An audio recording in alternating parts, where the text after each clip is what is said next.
इस वीडियो में DElEd second semester paper 1 के टॉप 10 इम्पॉर्टेंट क्वेश्चन को डिस्कस करेंगे, तो वीडियो के अंत तक बने रहिएगा।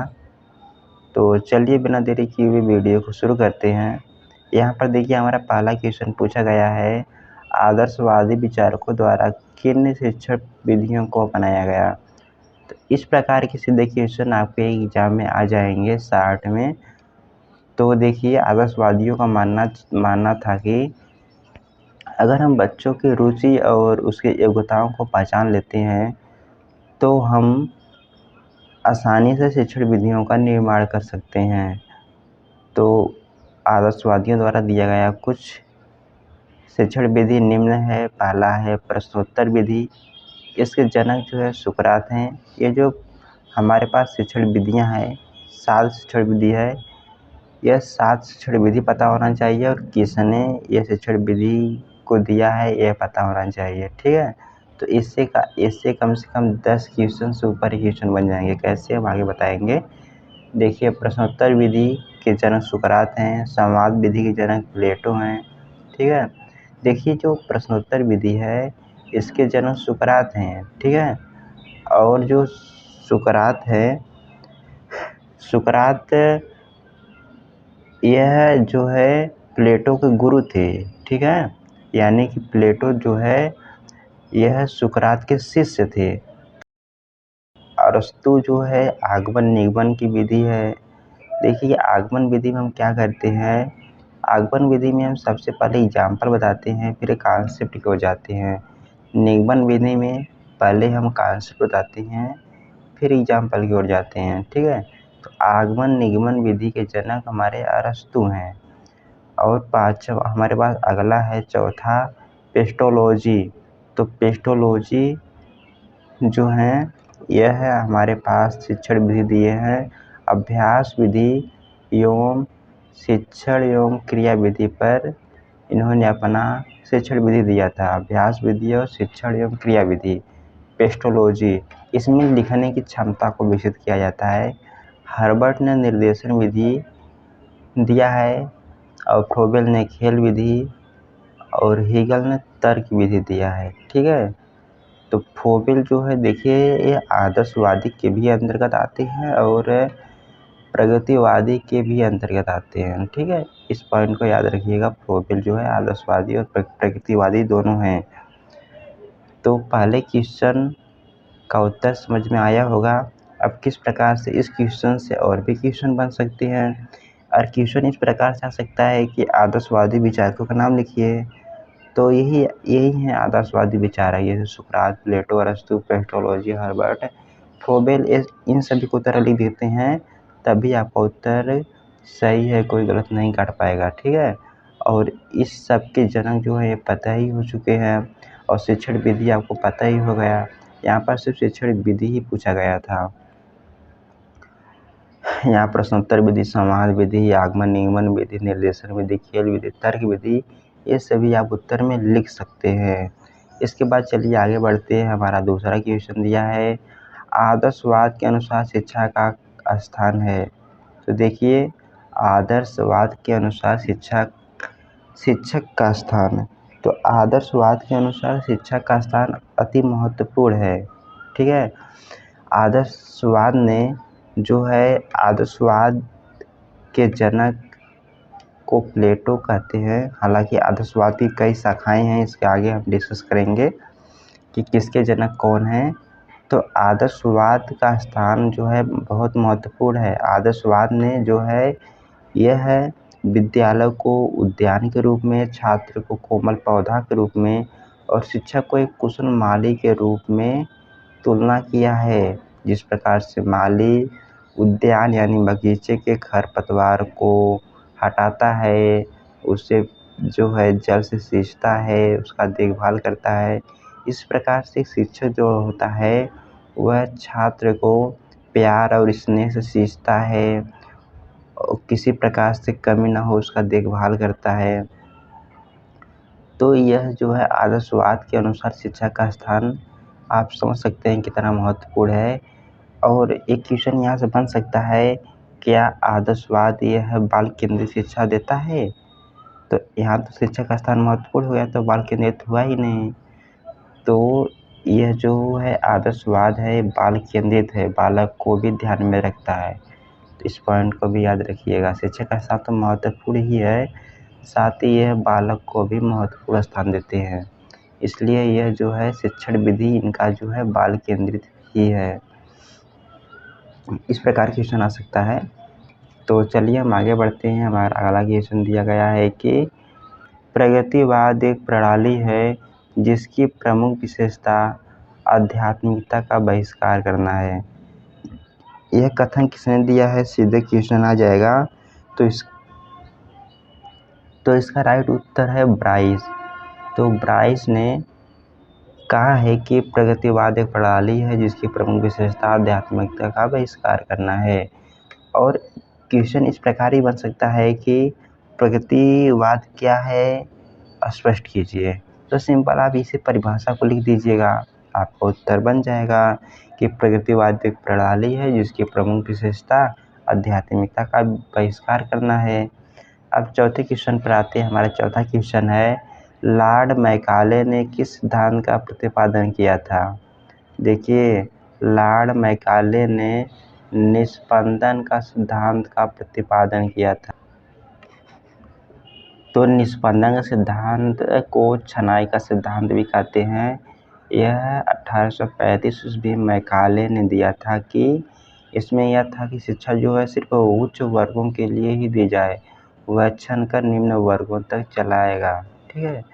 तो लॉर्ड मैकाले ने निस्पंदन का सिद्धांत 1835 में दिया था, 1835 ईस्वी में। तो इसके बाद हमारा पांचवा क्वेश्चन आता है कि पंचपदी प्रणाली के जनक कौन है। तो पंचपदी प्रणाली के जनक हर्बर्ट हैं।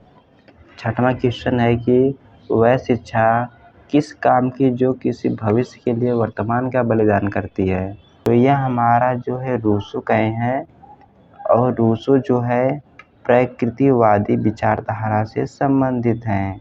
ओके, तो चलिए आगे बढ़ते हैं। हमारा सातवां क्वेश्चन है कि नैतिकता सिखाई नहीं जा सकती, किंतु बीमारी की तरह उसे केवल पकड़ा जा सकता है। नैतिकता सिखाई नहीं जा सकती, केवल बीमारी की तरह पकड़ा जा सकता है। यह हमारा स्टारबक ने कहा है। ठीक है, तो याद रखिएगा, स्टारबक ने कहा है कि नैतिकता सिखाई नहीं जा सकती है, सिर्फ बीमारी के रूप में उसे पकड़ा जा सकता है। देखिए, क्वेश्चन आता है कि आदर्शवाद के जनक है। आदर्शवाद की कई उपशाखाएं भी हैं।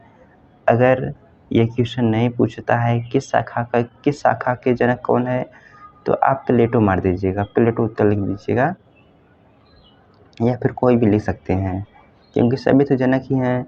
परंतु इसकी उपशाखा देखिए, आत्मनिष्ठ आदर्शवाद है, तो इसके जनक बर्कले हैं, याद रखिएगा। वस्तुनिष्ठ आदर्शवाद के जनक हीगल हैं। नैतिक आदर्शवाद के जनक प्लेटो हैं, और प्राचीन आदर्शवाद के जनक कांट हैं।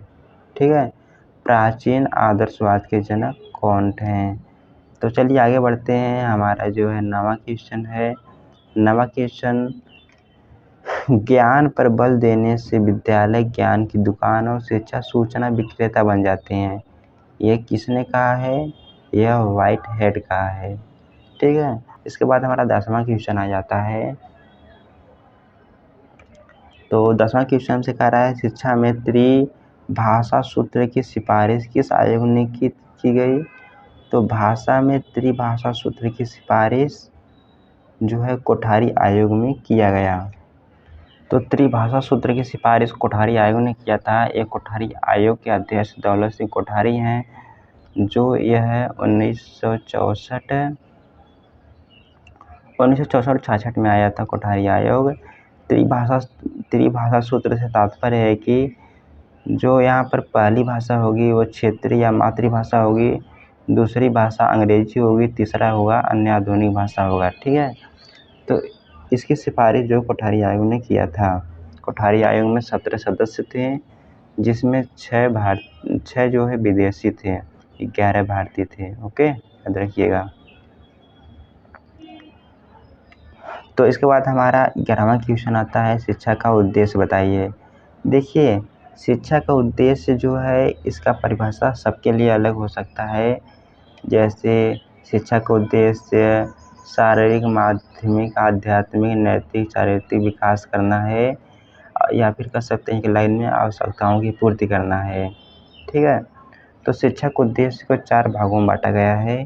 पहला है सामान्य उद्देश्य, दूसरा है विशिष्ट उद्देश्य, तीसरा है व्यक्तिगत उद्देश्य, चौथा है सामाजिक उद्देश्य। ओके, तो याद रखिएगा 4 उद्देश्य हैं और सबके लिए ये परिभाषा अलग हो सकता है। क्यों? क्योंकि हम लोगों ने 3 विचारधारा पढ़ा है डीएलएड में, आदर्शवाद, प्रकृतिवाद, प्रयोजनवाद, और तीनों विचारधाराओं में शिक्षक उद्देश्य अलग बताया गया है। इस प्रकार से यहाँ पर शिक्षक उद्देश्य भी सबके लिए अलग हैं। तो चलिए, यह भी आपको क्वेश्चन समझ में आया होगा। ऐसा उत्तर एक लाइन में लिख दीजिएगा कि शिक्षक उद्देश्य आवश्यकताओं की, मनुष्य की आवश्यकताओं की पूर्ति के लिए है। शिक्षक उद्देश्य जो है मानव की आवश्यकताओं की पूर्ति करता है, बस। और 12वां क्वेश्चन हमसे दिया है कि शिक्षा का कोई उद्देश्य नहीं है। ठीक है, 12वां एक कथन दिया गया है कि शिक्षा का कोई उद्देश्य नहीं होता है, उद्देश्य तो केवल व्यक्ति के होते हैं। एक किसने कहा है बताइए? शिक्षा का कोई उद्देश्य नहीं होता है, उद्देश्य तो मनुष्य के होते हैं, यानी कि व्यक्ति के होते हैं। तो यह कथन जॉन डेवी ने कहा है।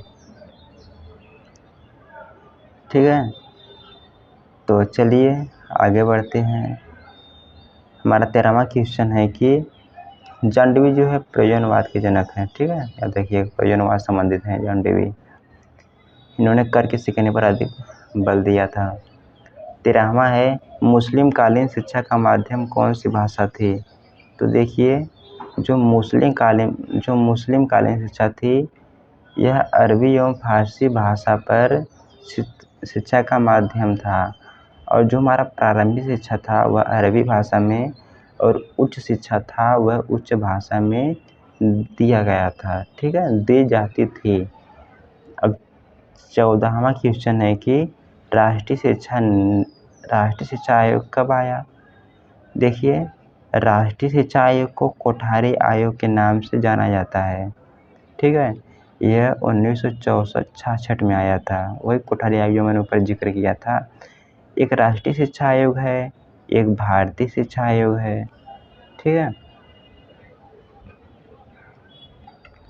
देखिए राष्ट्रीय शिक्षा आयोग कोठारी आयोग, और माध्यमिक शिक्षा आयोग है तो मुदालियार आयोग, और भारतीय शिक्षा आयोग है हंटर आयोग। ठीक है, ये 3 आयोग को याद रखिएगा कि राष्ट्रीय शिक्षा आयोग, भारतीय शिक्षा आयोग, माध्यमिक शिक्षा आयोग। राष्ट्रीय शिक्षा आयोग कोठारी आयोग, ठीक है, भारतीय शिक्षा आयोग हंटर आयोग, और माध्यमिक शिक्षा आयोग मुदालियार आयोग। बस आज की इस वीडियो मैंने